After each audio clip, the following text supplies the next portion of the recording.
Hello everyone, how are you? Hey, what happened on Monday Night Raw for October the 2nd, 2023? Um, a lot happened. Due to injuries, COVID, they had to basically change the whole episode up. Like for instance, Damian Priest was advertised to face Jey Uso, but Damian Priest was not medically cleared to compete. Finn Balor wasn't medically cleared to compete.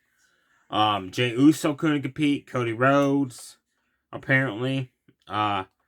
Becky Lynch, due to her laceration she suffered her arm at No Mercy against Tiffany Stratton in the No DQ match, she wasn't able to compete. She was scheduled to defend her NXT Women's Championship against Tegan Nox. So Tegan Nox had a match, but not against Becky Lynch.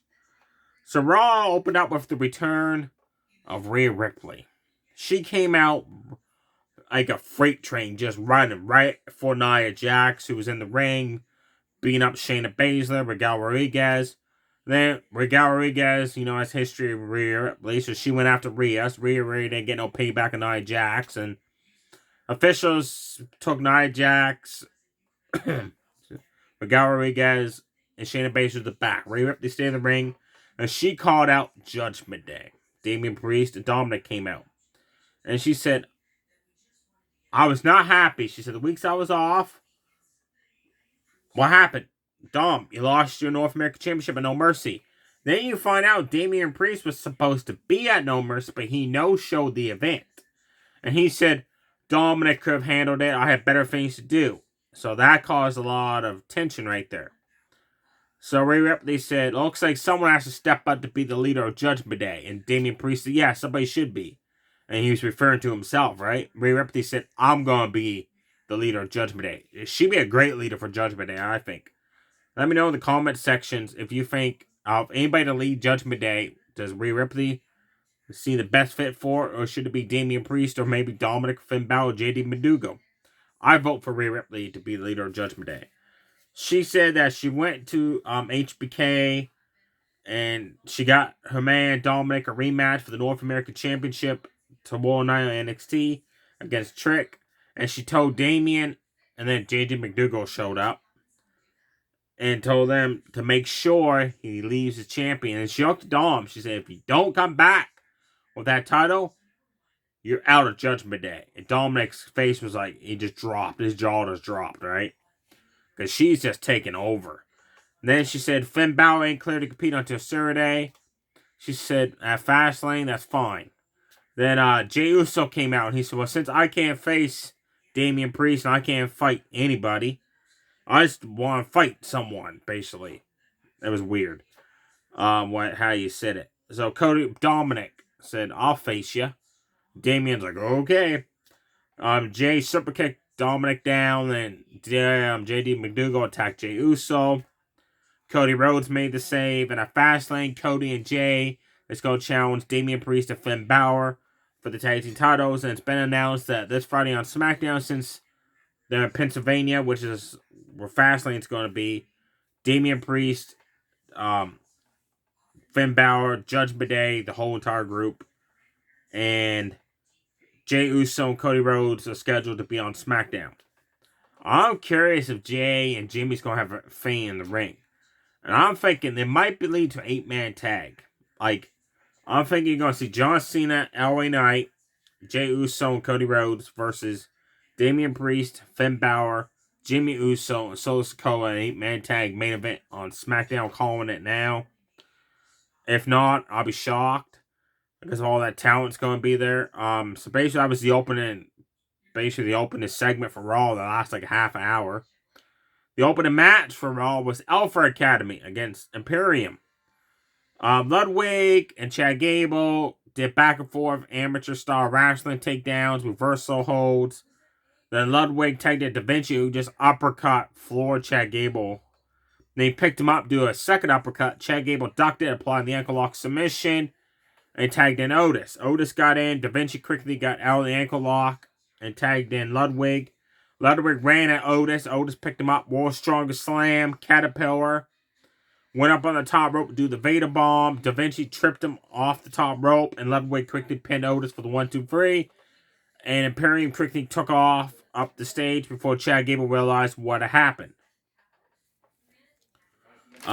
Next up, Tegan Nox was, like I said, she was scheduled to face Becky Lynch for the NXT Women's Championship. So she faced Chelsea Green. Like, I know, of all the women in the roster, Chelsea Green was the replacement for Becky Lynch. Bell rang, Tegan Nox did 2 cannonballs. Shittiest Wizard, 1, 2, 3. Your winner, Tegan Nox. That match was like maybe 30 seconds, if you're lucky. And Piper Niven sucked. Like, she could have helped Chelsea Green make the match last longer or do something, but she just stood there, dumbfounded. After the match, Natalya came out and hugged Tegan Nox and celebrated with her. It made no sense. And this showed like how Raw was trying to cope with all these changes and stuff. Because last week, Natalya took Tegan Nox's spot for the open challenge to face Becky Lynch and saying that Tegan Nox wasn't ready. Now she's friends with her. It makes no sense, right? Miz TV with guest Drew McIntyre. This led to a match, and Miz wrestled in his suit. That was awesome. Before the bell rung, Miz hit McIntyre in the face with the mic, stomped away on his back, then the officials pulled him off, then one official left the ring, the bell rang. Miz ran at Drew, who was in the corner, hit a running clothesline, not even phased McIntyre, folks. McIntyre overhead tossed his ass to opposite corner, picked him up, overhead tossed his ass to the other opposite corner. Jump up neck breaker, sent the Miz to the outside. Then this was awesome. He picked him up and ran and drove his back into the barricade and turned around and drove it into the LED side of the ring, back and forth multiple times. Then he rolled Miz back to the ring, and as he went to slide back in, Miz started kicking away at his back. McIntyre fought him off, went for Future Shock DDT. Miz countered that, code breaker. Then Miz went to expose a turnbuckle, and he exposed it. The referee got after him. Miz turned around, wham, McIntyre laid him out with a headbutt. Then he set up for the Claymore, then he stopped and grabbed the sword.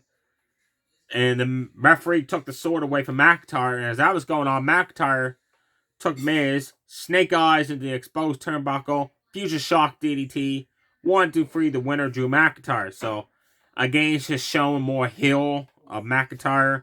They already announced they're turning him heel. I like how it's slowly happening. Next up, Bronson Reed took on Cedric Alexander. Poor Cedric Alexander. Multiple-time Cruiserweight champion, former Raw Tag Team champion, and now he's jobbing. It's a shame. The bell rang, and he took it to Bronson Reed, folks. Like, top rope drop kicks and Bronson Reed the outside. Did 2 running dives over the ropes, knocking down Bronson Reed. Rolled Bronson Reed back of the ring. Hit the cartwheel into the enziguri kick. Body shots. Springboard clothesline. And then he went for other move. Bronson Reed clotheslined him down. Tusami. 1, 2, 3. Match over within a couple minutes. Your winner, Bronson Reed. Xavier Woods of the New Day with Kofi at ringside took on Arvar. Arvar did a Bronco Buster like X-Pac does. That was cool. Then Woods attempted a power move, and Arvar just basically fell across his back. So Xavier Woods started using his speed, right? Like ducking moves and that, hitting super kicks, start DDT, stuff like that. Then he sent Arvar to the outside of the ring, and he drop kicked him off a barricade into the other barricade across. That was awesome. Again, Xavier Woods tried to pick up Arvar. He did it, folks. He picked him up for an attitude adjustment. That was amazing feat of strength there. Then he got cocky, went for a buckle bomb, and Arvar just sat down on him. Then Irish whip Xavier Woods in the ropes and just almost took his head off for a roundhouse kick. That was awesome. Then he went for a top rope splash. Xavier Woods moved out of the way. Arvar crashed a burn off the top rope splash. Then inside cradle for the 1, 2, 3. Your winner, Xavier Woods.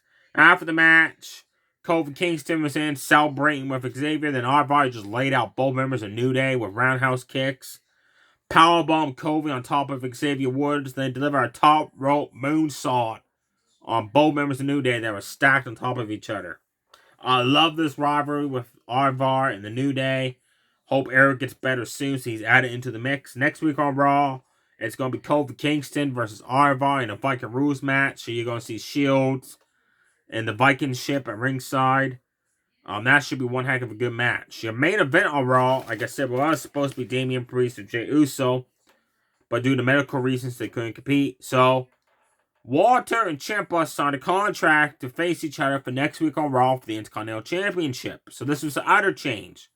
They changed that to your main event on Raw. Great main event for the Intercontinental title. Walter told Ludwig and Da Vinci, stay in the back. I got this. Ciampa started running at Walter, delivered 2 back-to-back knee smashes in the face. Then Walter just chopped him down. And I mean, picked him up, chopped him down. Pick him up, chopped him down. Then Tommaso Ciampa started hitting a fury of chops, right? And so Walter's like, oh, no, I'm the chop master. So he started chopping away at Ciampa. Man, you should see the welts on those guys' chests. That looked painful.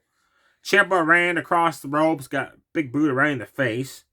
Then Walter applied a sleeper hold. Ciampa was trying to get free, so Walter let go of the sleeper hold, drove his knee across the back of Ciampa, then reapplied the sleeper hold. Ciampa finally got free of the sleeper hold with a jawbreaker. Then running clothesline, sent Walter to the outside. They fought outside, and Walter went to chop Ciampa. Ciampa moved, and Walter chopped the announce table with his hand and broke the wooden board on the Raw announce table. Went like this. There was a big crack in it. So then Ciampa started working on the injured hand. Like smacking into the ring post repeatedly. Stumping away on it, right? Twisting it. And every time Walter renews that hand to chop Ciampa, it had no effect hardly because it was hurt. Ciampa went for the fairy tale ending. Walter countered that with a back body drop. Ciampa hit the running knee again to the face. Then almost won the match with a roll-up pin. That was awesome. A unique pin, but Walter got free. And then Tommaso Ciampa quickly applied the STF submission. He had that locked in for a good 3-4 minutes. But Walter refused to tap out. Finally got his foot on the ropes. Rope break. So Walter had enough. 2 power bombs in a row. Then the sleeper hold on Ciampa. The referee called for the bell. Your winner is still Intercontinental Champion. Walter, after the match, he ordered Da Vinci and Ludwig to come out. They start beating up on Ciampa. Johnny Gargano's back, folks. He made the return. Super kicked all members of Imperium. Well, he went to super kick Walter, but Walter jumped off the ring apron. So instead, he super kicked Ludwig, super kicked Da Vinci, slingshot speared Ludwig, and then him and Ciampa hugged in the middle of the ring to end the show. There you have it, folks. Next week on Raw, Becky Lynch will defend her NXT Women's Championship against Tegan Nox if she's still medically cleared to go. And like I said, Kofi Kingston versus Ivar in a Viking Rules match. And also announced Nia Jax versus Miguel Rodriguez. There you have it, folks. Stay safe, everybody. Too sweet. Bye.